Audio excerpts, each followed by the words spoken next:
This is Flick, And this is Rudy. and this week, just like Buck Dharma once said, it's time to play B-sides. B-sides, rarities, and bonus tracks. I think it's an excellent topic, and I think a Blue Oyster Cult reference is more than appropriate. Also, this week we are doing a banality draft. I think our most difficult one by far. Agreed. This week is Phil Collins without In the Air Tonight being eligible for the draft. So this is going to be a very, very tough best of Phil Collins. We have to get to 10 Phil Collins songs for this episode's banality draft. It's going to be bitchin'. All right. Shall we jump in on B-sides? Time to play B-sides and rarities, and I think I have a soundtrack special too. But Okay. I don't know if we necessarily need to. I didn't prepare anything in any like ranked order. No. I think most of our things are just these are five we like. Not any particular order. We're not counting them down like Casey Kasem. Here's five basically. Yeah, I do have a theme this week. I'm going to say that you can't have great B-sides and great extras. It's not that you can't, but you get your best B-sides and extras during eras where singles are still relevant. And I would say the greatest era for B-sides was also the greatest era for singles, which was, and this will, I know, make some people puke, but it was the 80s. The 80s produced the best B-sides, particularly from British indie music, but all around. I would make the case that by the 90s, like, B-sides didn't even exist anymore. It was just crappy remixes. Total breakdown and redo remixes, like not even like extended versions anymore.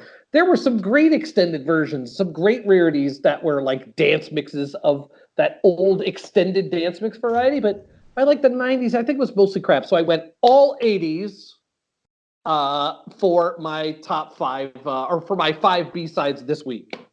And I'm going to start with what I think is the greatest B-side ever recorded, and that is the Smiths' How Soon Is Now. It was, in spite of the fact that it's like probably their most well-known song, it was originally recorded as a B-side to William, It Was Really Nothing, which is a fine Smith song. There's this little cluster there around the maybe their second year where they put out singles like Shakespeare's Sister and William, It Was Really Nothing, that were these sort of very wispy 2-minute are like hoedowns, like real intense, dense, little arpeggiated, almost like sounds like folk music or like electric folk music or something. And then I literally just read the other day, Johnny Marr was basically saying like we knew this was a B-side, and he was waiting for a chance to be able to do this thing he'd been doing with his guitar, and he's like, well, it's just a B-side. Like, who could get too angry about this? I'm just going to do whatever the hell I want. And he ends up pouring this huge amount of time into this song. Now, instead of doing what I think any normal person would have done in that situation and be like, William, It Was Really Nothing is going to be the B-side. How Soon Is Now should be the A-side. That is not what happened. It went out as the B-side of just a little wisp of a song. And it ended up being so big, it did eventually get released as its own A-side. It did eventually get issued as an extra track on Meat Is Murder, but in Britain, that song wasn't on Meat Is Murder. How Soon Is Now is not really on Meat Is Murder. It is a true B-side in every sense of the word. It was that's to me what is best about the B-sides is, back in that era in the 80s, this is why I think the 80s was the best era, is they were deliberately looking for an outlet for their weird shit. And I loved their weird shit. I couldn't wait for their weird shit. I just don't believe that the B-sides are even being used for the weird shit anymore. Once the CD took over and they were making these 80-minute albums, there wasn't a bunch of great stuff left over in the 90s during the CD era. If the band fucking farted, it's on there with 10 remixes. Like, they were padding those things with everything, every scrap they could get their hands on. I just don't think other than a band like like Nirvana, who was totally obsessed with 80s, and they were and punk, and they were absolutely, Nirvana was totally backward looking. Like, they made great singles because the bands they love make great singles, and that was pretty much the end of it for me. So anyway, here ends the lecture. All-time greatest B-side is the Smiths' How Soon Is Now. It came from a classic singles band during a classic singles era. It was recorded to be a B-side, and is not only their most famous song, paradoxically, it's the greatest B-side ever released. All right. Okay. Yeah, I mean it is kind of funny to think of that as a song. You know, maybe Johnny Marr did know what they had there. He knew what he was doing, but nobody else really seemed to know what they had. And then, you know, I can't imagine anybody at this point doesn't think of that as the first and foremost Smith's song. Yeah. They made their bones on it, certainly in America. I mean, Sire Records ended up making a video for it, like against the band's will. Like, it was a big deal. But only a band like the Smiths and only some like persnickety old pearl clutcher like Morrissey would even dare making a song like that a B-side. I guess they made their point, but I'm there. I think I'll be interested to hear as many as times as we do this topic. I'll be interested to hear if I hear a B-side better than that. Yeah, but you know, you did mention Nirvana, and Nirvana definitely would have some strong contenders for one of these lists. Obviously, they're not going to make yours because they didn't really have much output in the 80s to speak of. True. But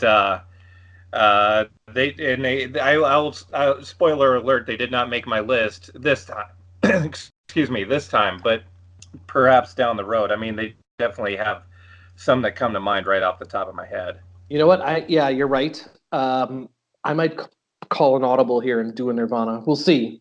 We'll see. Sorry, Well, I totally launched into a monologue instead of asking when we should go. So I will humbly here acknowledge that I was the Leroy Jenkins that one, and I will gladly cede the floor. all right, so my list is not a really tight theme.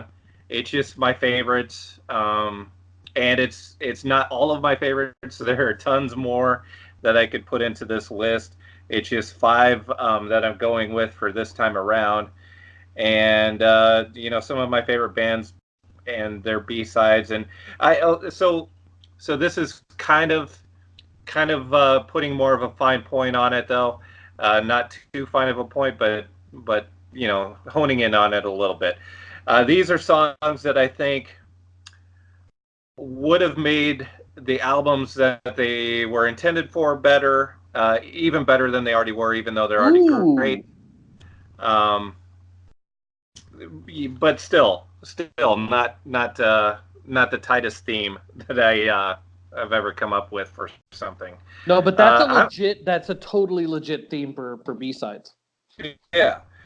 Okay, so I'm gonna start this off with the Modern Lovers. So I'm gonna start it off with "I'm Straight." Yeah. Which did come out on a compilation, I think around 1980, and then other than that, I don't think it really came back on anything until I want to say a 2003 reissue of the Modern Lovers album. Mm-hmm. And it seems to me so essential. You know, it is so quintessentially Jonathan Richman that I don't know how they didn't find room for it on the original version of the album. I 100% agree with you. Yeah, it's just perfect. It's you know, it's basically him on a call to you know, somebody that he's trying to coax a tryst with, and not doing the most convincing job, I'll say. And and not so much you know, ditch the zero, get with the hero. It's more ditch the zero, get with maybe another zero. Yep. I mean, there's not another song like that. Like there's Yeah. just not. I mean, if that song had come out, if I'd known about it when I was 16, I would have gone as Hippie Johnny every Halloween. Every Halloween. Yeah, it's flat out brilliant. It's just a brilliant concept, brilliant execution. um, Basically, the case that he's trying to make is that Hippie Johnny, the other man, the other guy in the love triangle, the would be love triangle, he's stoned all the time. But I'm not. I'm not stoned all the time. I'm straight. You know, And he want to take his place. Yeah, that's right. Now, look, that doesn't mean he doesn't like Hippie Johnny. He does, like Hippie Johnny. Yeah. It's not that he doesn't like him. It's just that, if you really do the analysis when picking a man, you have to ask yourself, can they take this place and take it straight? Right. Because he's always stoned, but I'm not. And by the way, going back to the analysis, that's the other great thing about it. He just basically making the same point repeatedly. Oh yeah. It's not a very nuanced argument that he's making. He's not. This isn't. Look, the whole song is a little process heavy in the sense that he starts out by informing the unnamed female. Like he's like, I've called you 3 times. I've called this number 3 times already. Like, again, I'm the last person on earth anybody should be coming to for chick advice, and I have no doubt that Jonathan Richman has done better with ladies than I have, and like I just got to live with that. Like I have to live with that. I understand that I can't really go give him tips. I guess I should probably stop. If this is all invented, if it's all him, assuming somebody else's point of view, he does a masterful job of it. Just the opening lines are just pure gold. I've called this number 3 times already today, but I got scared, and I had to put the phone down. And then when the conversation starts, it's like, well, here's your chance to make me feel awkward and wish that I'd never called you.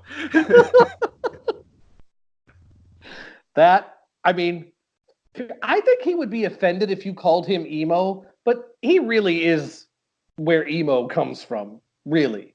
Yeah, I don't want to blame that on him, but Jonathan Richman is brilliant, always was brilliant. This to me is maybe one of his top 5 brilliant moments, and yet it didn't make the album somehow. Yeah, I did not buy that album when it originally came out in 1976. I was 6 years old. I got to that record the same way almost everybody else did. There was always a copy at every record store and every countdown of the greatest magazines or where did punk come from. But I tell you, that album is really slept on. I don't think people understand how important that record is.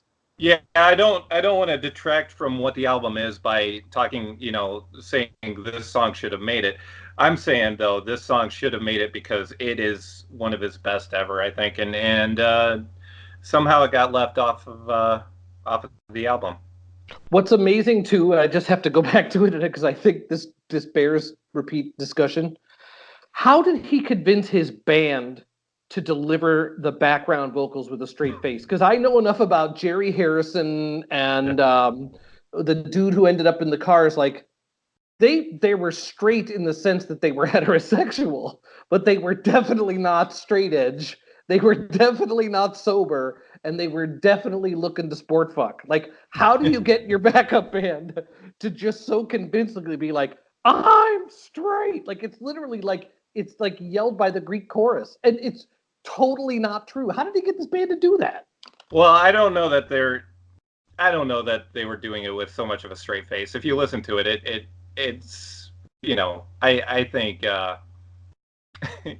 I think they could have been stifling laughter while singing the backup.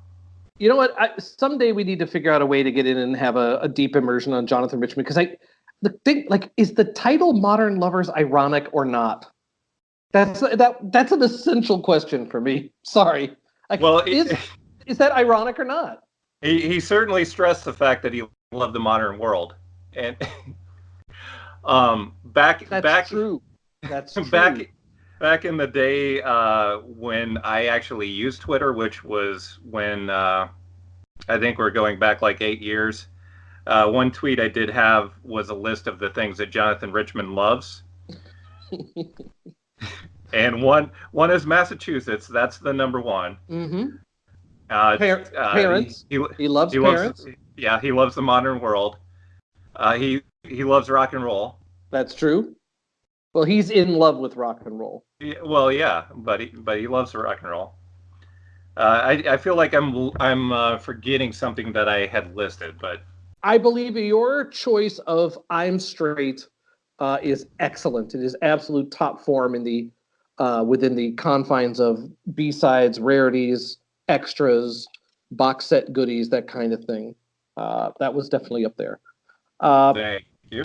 I'm staying 80s, and I'm staying with another band who probably wasn't a great singles band per se, and but they have had a couple monsters. I'm going to go with Devo. Devo had some great, great B-sides, and I forgot how good. This year, they put out a compilation of them called "Turn Around." I don't know if it's not like a physical album. It's in the only on streaming services. And I went back and listened through this stuff. It's a great album on its own. Like it's like a great Devo record.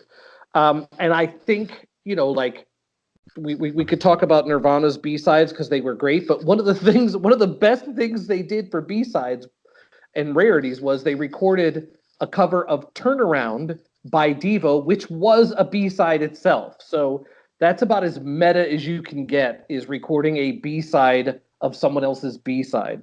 And that's the B-side to Whip It. And like, to be honest, I should probably pick Turnaround as my I'm gonna call an audible here. I did not pick Turnaround at first. I picked Find Out, which I think should have been A side, but I'm gonna go with Turnaround here. And sorry to tell my Shaggy Dog story here, but I when I saw that Nirvana had covered it for their BBC session, like that was a bonding thing for me to being like, okay, Kurt Cobain, he literally is like my age. It means he bought the Whip It CD or 7-inch like I did when I was whatever 9 years old, and I took it home and I just stared at the record player like I can't believe like there's music made like this like I wonder if they wear their hats in the studio, like all that sort of juvenile stuff. There's a great article, and I stole that from. There's some great article. I'm trying to remember where I read it that starts out with it going, my world was shattered when I found out that Devo doesn't really wear the uniforms when they record their songs. Like some great article I read about that. But so Turnaround, I flipped it over. I could have never afforded the Devo album at the time. Although if I'd bought Freedom of Choice, like I would have had my head would have exploded. I wouldn't have graduated school. Like I loved Whip It so much, and then I flipped it over, and there was something even weirder on the other side. Like it was even shorter and had like even more simple than Whip It. People forget like how revolutionary Devo was. Brian Eno produced the first Devo record. I think he also said they were the future of music, or maybe David Bowie said that. David Bowie or was like, Neil Young might have even said it. yeah, right. Like Devo was like the fucking atom bomb, and like they're on their farewell tour now, and it hurts me that I don't think I'm going to be able to see them unless they're really going to tour for the whole year or something like that. Like not seeing Devo in their prime, it kills me. Or even in not their prime, they were so good, and their stuff was so outer space, and then to have a B side that's even weirder than their weird shit is was great. And then, like I say, I've been picked Turnaround because I probably have listened to it. It has to be 1,000 times as a kid. You know what I mean? Just constantly over and over and over again. And then when Nirvana recorded it, like I knew I liked Kurt Cobain. This like I knew that I didn't just like some Nirvana songs. Like I just liked him as soon as I saw that they recorded that. And I don't even know if he's the person in Nirvana who was behind that choice. I'm guessing it was. Yeah, But I would say he made most of the Yeah. or pretty much all of those choices. Yeah. So that means Kurt Cobain was probably flipping over his Whip It single just like I was, and realized like that's it. Like I don't want to listen to normal stuff anymore. I like the abnormal stuff more. Like Turnaround is a big part of that for me, of that, just deciding, like, even when I was like 9, 10, 11 years old when that stuff came out, it really did reorient my thinking about like what's important, like what do I have to, just feeling like I could listen to whatever the fuck I want. Like Devo was a big part of that, and Turnaround was a big part of that. So even though that's not technically 80s, I'm gonna go Turnaround, although Find Out could have been one, or any of those great Mechamania Boy. They had so many good ones, but Turnaround is my number 2. Okay, good one. And yeah, I think everybody's everybody who had never heard of Devo after the first, because I think everybody saw at least part of the Whip It video, Yeah. and if you had no idea who Devo was after that, you knew Devo. Like it's I think it was that instant. Yep. You went from not knowing, never having heard of Devo, to Yep. not being able to forget what Devo was. Yeah. And nothing else has been that. Only Yeah. Devo is Devo. I sat Oh. next to Mark Mothersbaugh once on an airplane, and he was a douche. And that's the end of the story. Mm-hmm. Okay. All right. So for my number 2, since your number 2 was Devo, I'm going to go to the film Human Highway as a segue. Ooh. Because and if you don't know what Human Highway is, and chances are you You probably don't. don't. Yeah, maybe It don't. was a movie made by Neil Young, which featured Devo. Yeah. And I'm going to leave it at that because that's a very long discussion we could go into. So I'm going to go with the Neil Young song, and this was a song that showed up on Volume 1 of the Neil Young Archives. It was a song that was left off of after the Gold Rush, called "Everybody's Alone," and like after the Gold Rush, you think of as a master. It is a masterpiece. Not really an ounce of fat on it. I will say this though. This is a song that I feel like could have bumped. We'll say "When You Dance." They could have bumped that song off of the album.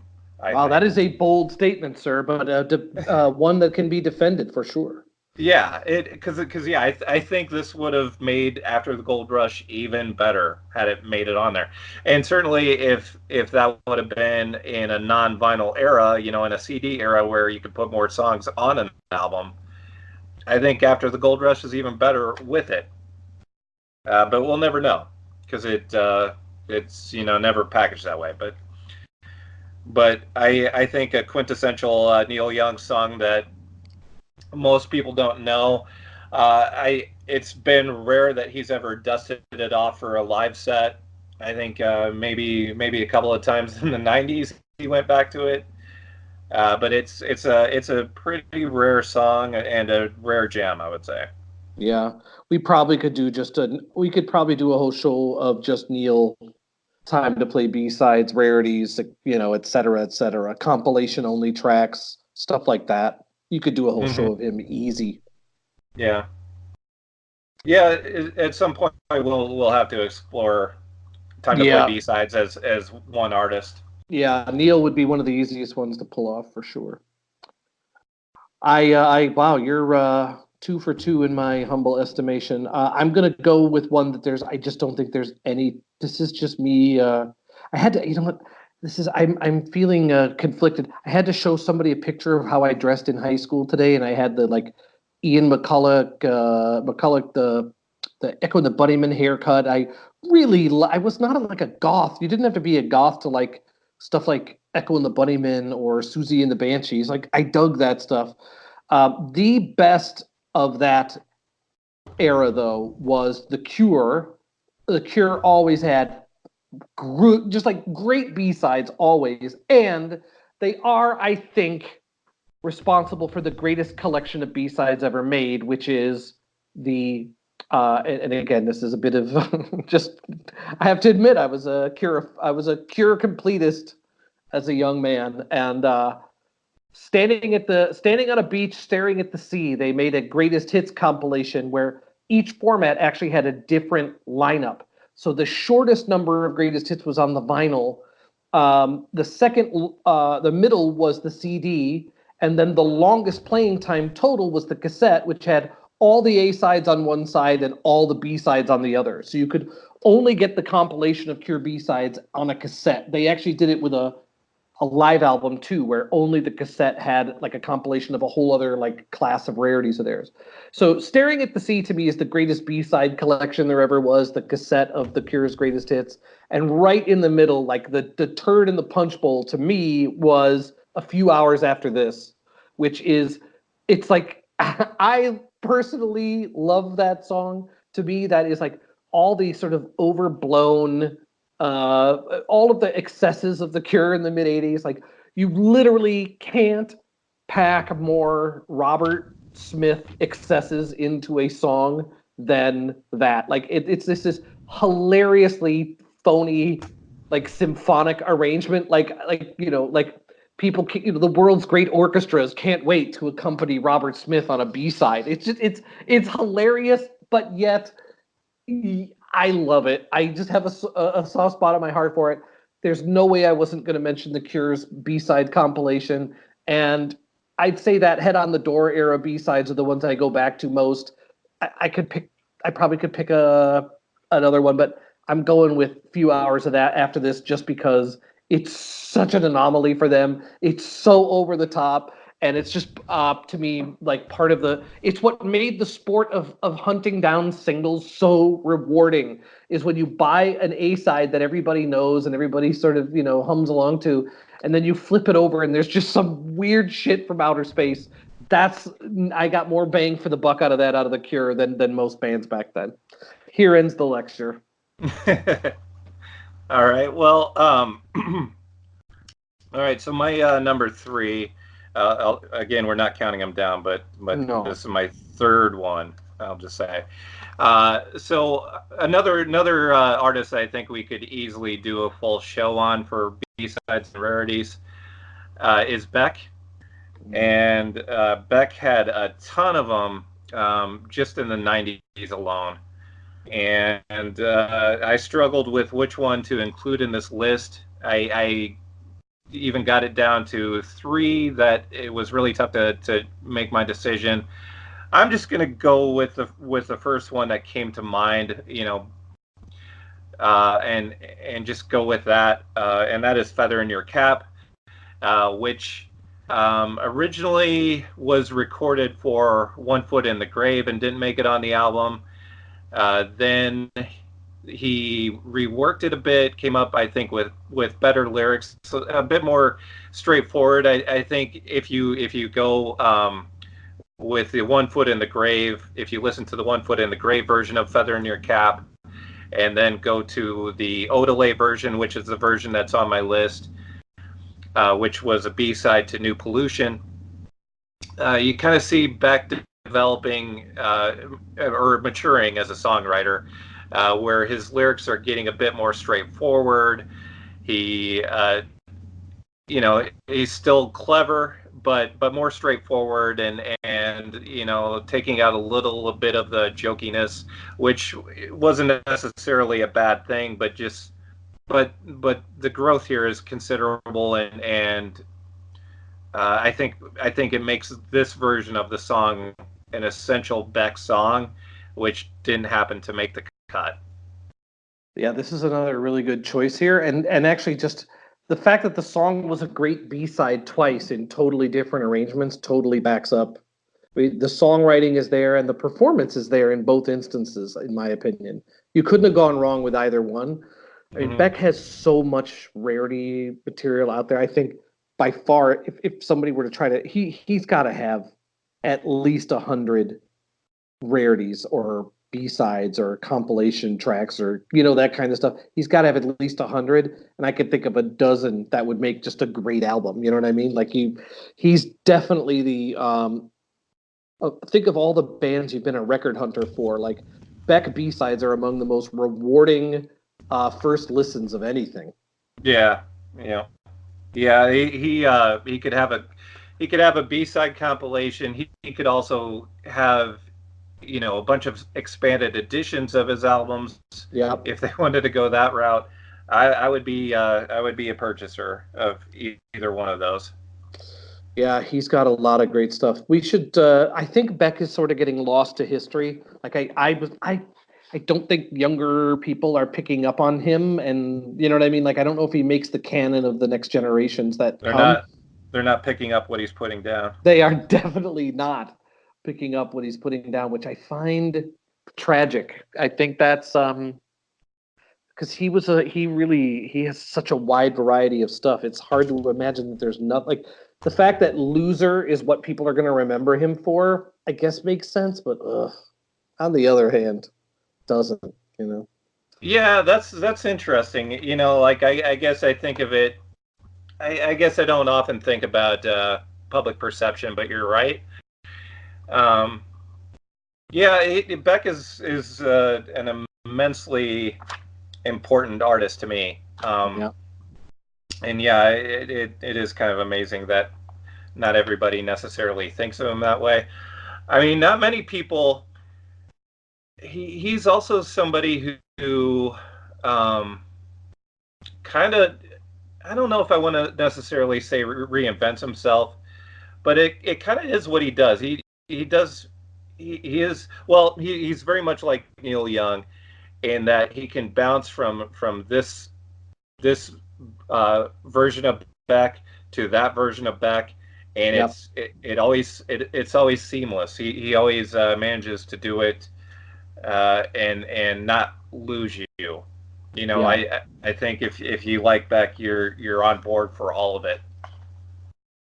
Yeah, I have not bonded with his most recent stuff as much, and I know he's like recording with like killer, like cred in the straight world, big time producers now. The guy, Greg Kirsten, I think his name um, has been like a magic maker, in terms of producing, and he produced the last stuff from Beck.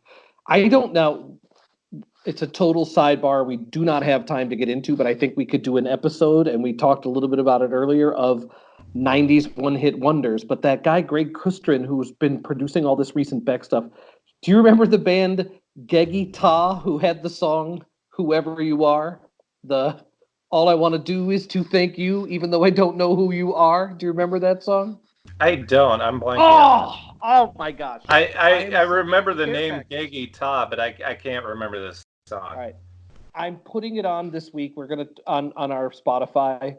I'm gonna make a crusade to put that song in as many ears as possible, just so that we can work our way up to a '90s one-hit wonder show.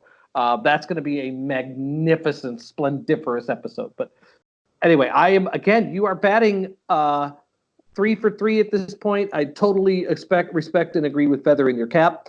I'm going to go to another artist that I consider a master of the B-side, who throughout the entire career produced stuff that either completely illuminated the eras that they were associated with, or completely crossed them up. And just not all of the B-sides are great, but his like quality ratio per B-side I would put up against almost anybody on the planet, and that would be Prince. And I will pick, of all the great B-sides he did, I feel like calling an audible. You know what? I was gonna call an audible for Horny Toad, but I'm gonna not do Horny Toad. I'm gonna do Erotic City from Purple Rain. It's era of Purple Rain vintage. It was the B-side to Let's Go Crazy. The Let's Go Crazy EP with the long version of Let's Go Crazy and the long version of Erotic City is one of the greatest 12-inch singles ever, ever, ever released. Erotic City was played at like every high school dance I ever went to. Even though it was vulgar, and Prince says the word creamy in it like 50 times. Like the more I know, like I just finished a book about Prince recently, and like I think they mentioned this song in there. Like he recorded this like by himself in the basement at like 2 a.m. after sending everybody home. This is just like Prince in a room singing about like busting girls' cherries and how creamy their thighs are. Like this is like Prince without. I mean, Prince basically, I don't think ever let anybody tell him no. I don't think he ever did that. But like, look, this is like him. This is like his id just flying out.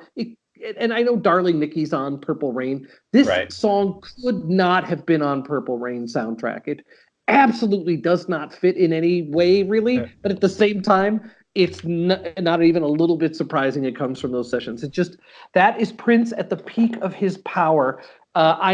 Prince's death still bugs me. I listen to his music almost every day still, and I don't go back for Erotic City all the time because it's a little bit puerile, it's a little bit Yeah. juvenile, but so was Prince. So like, all right, Prince, Erotic City for me is my fourth choice, and I'm gonna put Prince on my B-side creator Mount Rushmore preemptively. That only leaves Yeah. 3 slots, but I think Prince deserves B-side Mount Rushmore. Yeah, I would agree with that. It'd be especially when you're talking B-sides and rarities. Yeah. Um, and yeah, I knew it was only a matter of time. I knew it wasn't a question of if, it was just a question of when. There was a Prince song that made your list. Yeah. But yeah, that's a good one. But yeah, there's a lot to choose from with Prince Yeah. for B-sides slash rarities. We could do Uh, Prince and Beck. Every time we do this topic, it would just be easy to just do Prince and Beck every time because you could do it for a year. hmm Yeah, yeah. Yeah, we'll have to figure out some sort of Prince show. Whether it's that or something. But yeah, well, for sure, Prince show will come along. Maybe more than one. Yeah. Okay, so for my next one, one of my very, very, very favorite bands, The Replacements, like Prince. So I guess Minneapolis is the connection here. So we're Yes. we're connecting again, and the connection is Minneapolis. So the Replacements put out an album called Boink in 1986. I can't even remember the name of the label. It was some sort of like, I think, one-off label. I'm not too sure now. But it wasn't Twin Tone. At the time, they were on Warner or on Sire. This comes after Tim. This was 1986. Um, this album Boink featured. It was a compilation of Twin Tone material and one new song that was produced by Alex Chilton, and that song was called "Nowhere Is My Home." Or if you go on Spotify, because I put my list on there today for this. On Spotify, it's called "Nowhere Is Near My Home," which is incorrect. Spotify needs to check themselves on that. Yes. But yeah, this is one of my favorite Replacements tracks, actually, or at least it's definitely my favorite rarity. I think if they would have somehow stuck it on Tim, which it wasn't from the Tim session, so this isn't a song that did get left off of Tim. It is a one-off song that they did with Alex Chilton as producer. It is quintessentially Matt's or the Replacements. It starts off with, I think, one of their best guitar intros, which I'm not certain if it's Bob Stinson on guitar or if it's Paul Westerberg on guitar. My hunch is that it's Paul. It's one of the best guitar riffs in their catalog, I think, and just quintessentially Replacements. The lyrics aren't always discernible, but and I can guarantee you, this was an alcohol and drug fueled session that they did for this song, but it is quintessentially Replacements and great.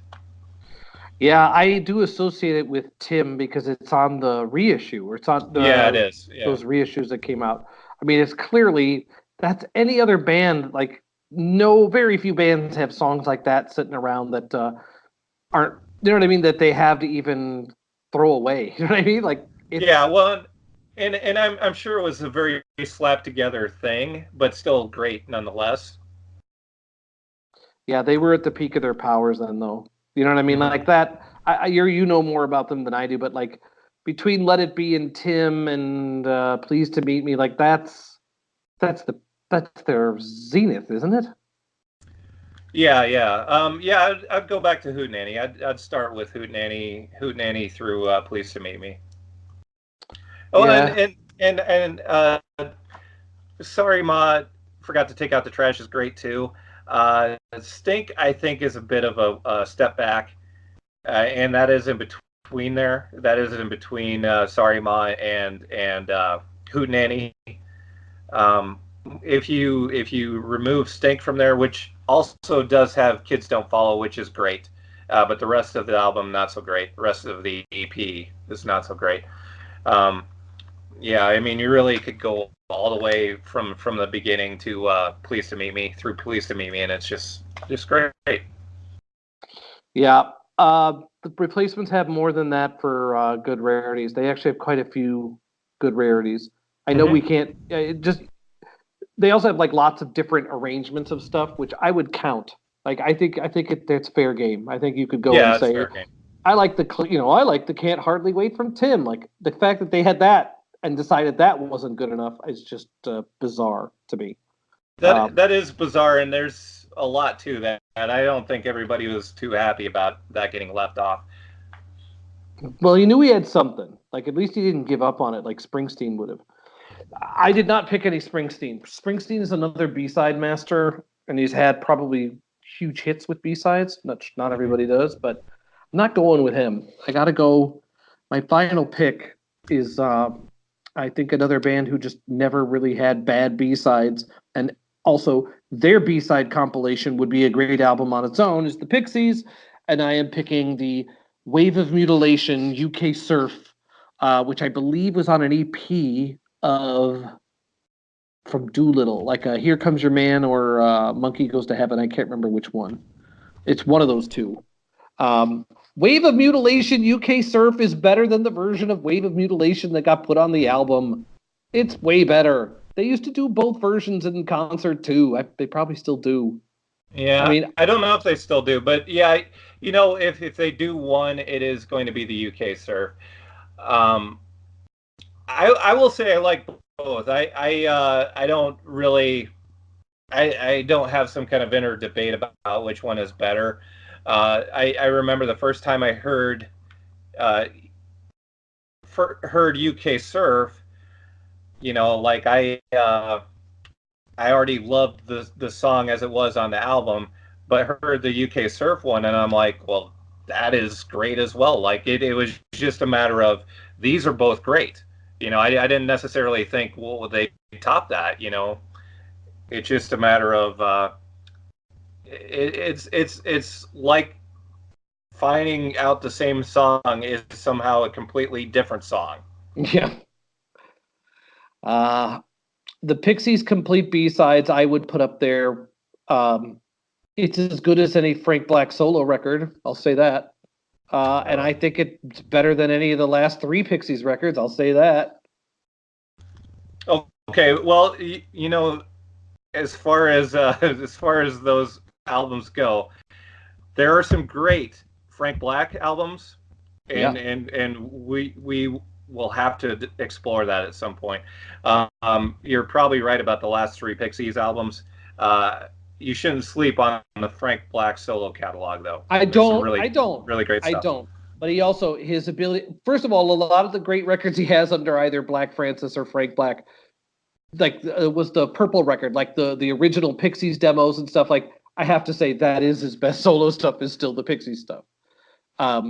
Pixies are going to be a very complex topic to talk about. I'm not just trying to be a bitch for the hot take. I love Trump Lamond. I love Trump Lamond. especially the first side of Trump Lamont. I think it's as good as anything they did.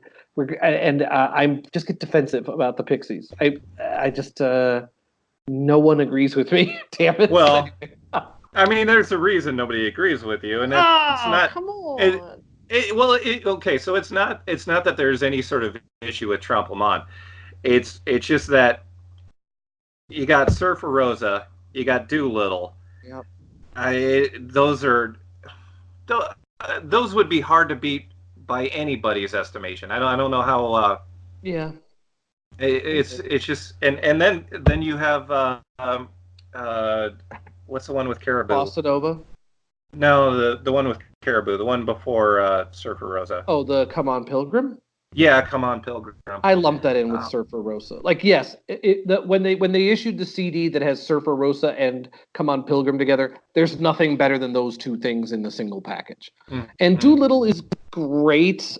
It's great. It is like I can't knock Doolittle at all. No. I just think people do not. I can't understand how people do not see the first side of Trump Lamont as being equal in quality to any of that stuff. But I will not make my case here today. This is not the field on which I shall die. This is not the battle on which I shall perish. Yeah, I mean, we can certainly explore that in future time days. will come. But yeah, I mean, yeah, we should talk about that. We should talk about Frank Black's solo stuff. Yeah, and it's not just Teenager of the Year either. Teenager of the Year is great. There's other great stuff, and people I think have slept on it. Very interesting. I have a bunch of Frank Black playlists, and I enjoy it. I could name a dozen songs of his that I really, really dig. They aren't all from Teenager of the Year, but I will say Los Angeles is probably his best single solo song. Just saying. Well, that's from the first one, first solo. Yeah, there's a lot of great ones though. There are so many. You want to talk about hidden gems? There's a lot of them in the Frank Black catalog.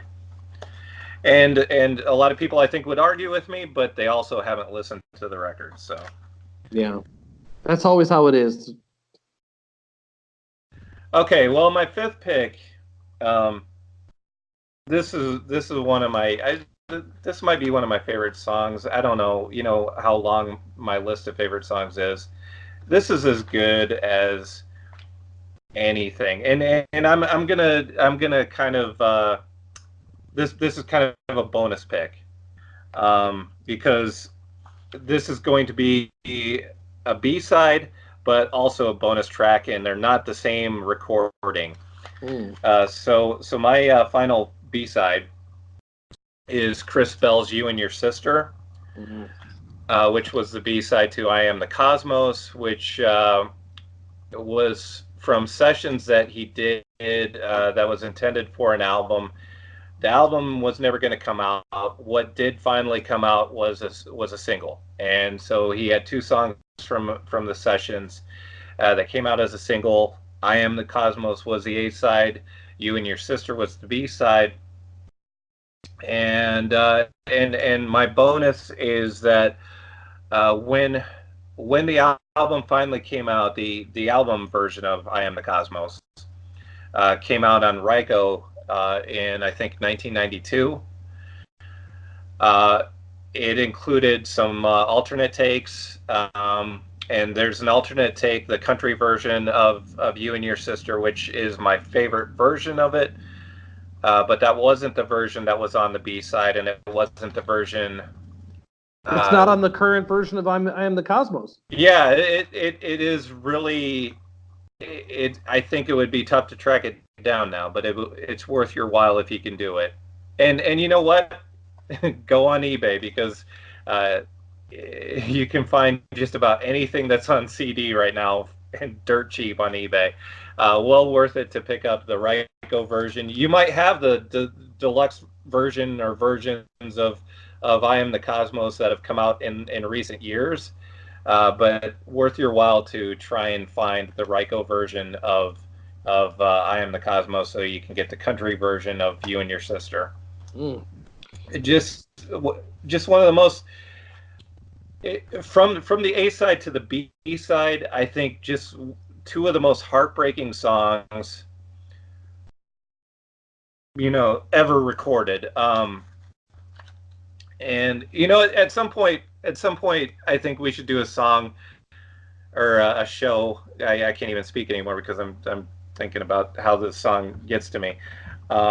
We should do songs that make us break down and weep openly. This will definitely be on my list for that show as well because it's. You know what? I am going to. Wow, you are on. I can't. I can't say enough good things about your choices this week. And I too, I the country version of You and Your Sister is to me the definitive one. It's the one that I've always put on my mixed CDs back when I made mixed CDs. Mm-hmm. It's not that the other ones are bad, but the fact they're not. Who makes these decisions? Perfect, but yeah. Who makes the decision to pull that off of the current reissue? It's not like there's a shortage of space. Yeah, I don't understand it. The only thing I can imagine is that they're like, well, we already have it on the album. It's this version, and I don't know. It doesn't make a lot of sense because it is great. It's obviously great, and I don't know, why anybody would see it as non-essential. Yeah, it's among my favorites. That whole the Ryko disc is worth buying because that album is end to end spectacular. Mm-hmm. Some of it is just it is it's among the best songcraft of certainly that era, probably of all time. There's no way we're going to get through any covers. If we keep talking about covers as a topic, we're eventually going to end up on the This Mortal Coil cover of You and Your Sister too, which frankly, I got to be honest, like I wasn't such a cool kid that I bought. How many copies of that Chris Bell single do you think were printed up? It was like printed up in like 1978 or something. Yeah, 78. I don't know. I almost. Well, I don't know if I almost did. I was trying to bid for one on eBay one time and was watching it at the end, and I put my bid on, and it I got outbid, but it was one of those things where it was like this price until the last minute of the auction, and then it just went off the charts, and I didn't end up with it. I really thought I had a chance, and I would have loved it. I don't think I had enough money for what it ended up going for, and well, I still have the recording, and as far as covers go, there's a Posies. There was a single that was put out with the same cover as the original, that had the Posies and Gigolo doing. Well, that's they were each doing their version of I Am the Cosmos. Neither of them did You and Your Sister, so we're a bit off topic there, but talking about covers of Chris Bell. The Big Star Family needs to be a topic. We'll find a way in there. For sure. Do an easy hour on them. Easy. For sure. And Chris Bell, to me, one of the biggest tragedies. The fact that Big Star, because Big Star, for people that don't know, was a very star-crossed band. They were as good as anybody ever. One thing after another led them to have albums that nobody ever got a chance to hear, and so of course they didn't sell because nobody ever got to hear them, practically. And unfortunately, Chris Bell, I think, took a lot of that personally, and maybe saw it all as a failure, even though he made some of the greatest music ever for me. Just it to me, it's one of the saddest rock and roll stories of all time. Yeah, he is. There's a new version of this now put up on Spotify that does have something called a country version, but it's different. Mm. No, it's on Spotify. It's called the Okay. Country Underdub Mix. I don't know what asshole thinks of that stuff, but don't care. Well, I got to It add that sounds to like my. it. I've got I it on got my to. headphones. I got to add that to my list, or you can if you get a chance to, because I don't have that on my list yet because I didn't think it was going to be on Spotify. Although It is. I might have put a different version. I don't remember now if I did. Oh, I grabbed the country version for our. Now I'm embarrassed. I put that Cure song on there. I could have done better. Anyway, Smith's How Soon Is Now. I'm Straight. Turn around. Everybody's alone. A few hours after this. Feather in Your Cap. Erotic City. Nowhere Is My Home. Wave of Mutilation, and then You and Your Sister. That's a pretty damn good playlist. That Cure one sits there now like a stinker. But you know what? I stick with my choice. I'm not sad I did that. I Uh, I I do have an honorable mention too. all right, go for it because I might throw one in too. Okay, so my honorable mention. I don't know. You want to talk about why does stuff get left off? Okay, so the Kinks put out an album called "To the Bone" in the '90s. That was from live sessions that they did, like a live in the studio, but with an audience too. That was it was kind of like the Kinks unplugged, basically. And for whatever reason, and I should have done some research on this, maybe I would have found out, but I don't think it would have been the easiest thing to research either. For whatever reason, there was a single version of this, and if I didn't say the title already, it's called "To the Bone."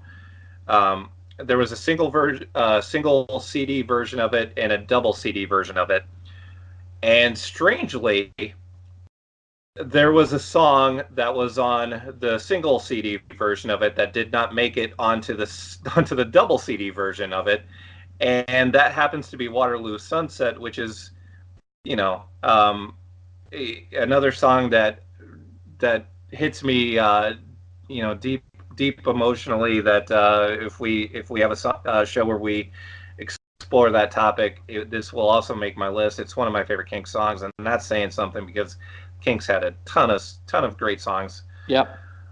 But not only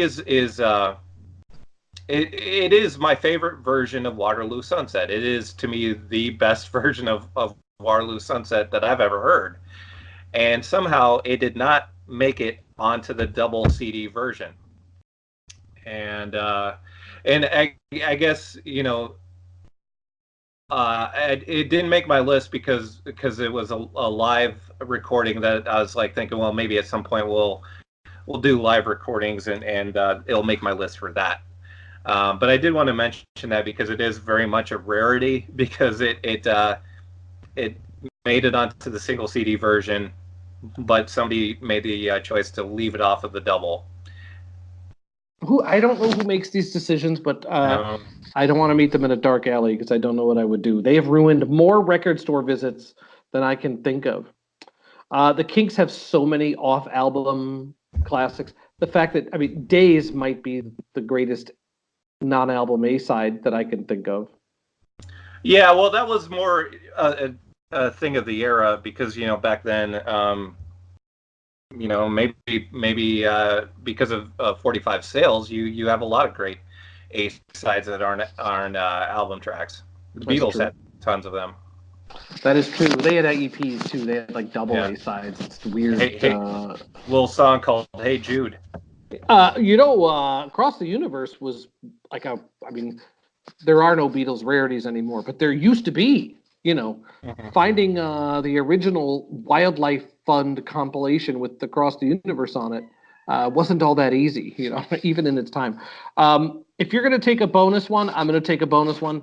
Bruce Springsteen is the rarities king. Like Bob Dylan and Bruce Springsteen literally have like a rarities industry around them. Bob Dylan's rarities, they aren't usually that great. His B-sides are usually crud in my humble estimation. But I can't say that about Bruce though. Bruce has some wild rarities.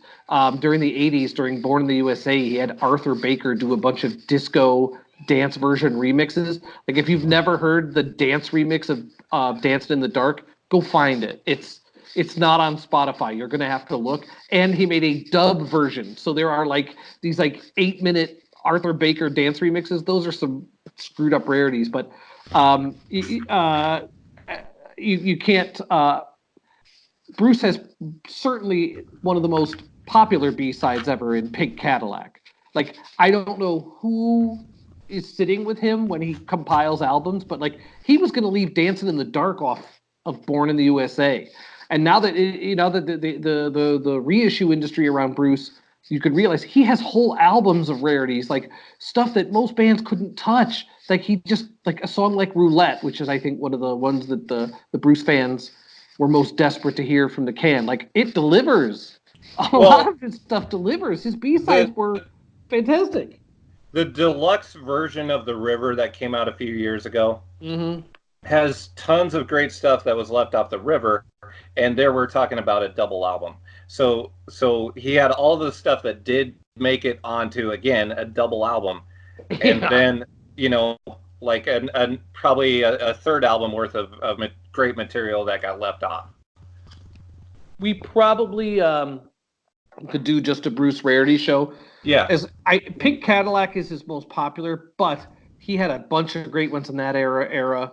And his rarity, his cover of Jimmy Cliff's Trapped from USA for Africa, like I wanted to help the poor people in Africa. Like this is terrible. This is horrible. I shouldn't even say this, but like what Morrissey said at the time might be more true than he gets credit for. He said, "Why would you try to help the suffering Ethiopians by inflicting so much suffering on the ears of the Western world?